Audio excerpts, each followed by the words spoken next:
Hey everybody, welcome back to poetry.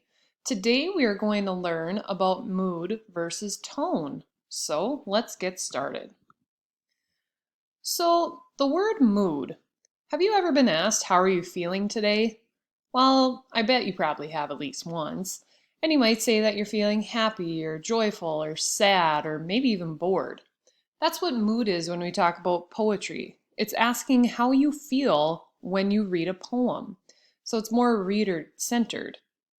So there are some examples that I've written down of some mood words.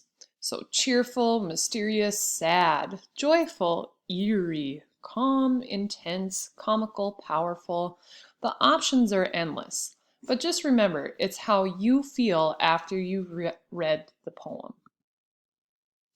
The tone is actually the opposite.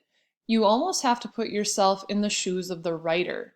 So the tone is, how does the writer feel when writing this poem? So it's more writer-centered. So some tone words that you could use are hurt, honest, proud, encouraging, soothing, disappointed, enthusiastic.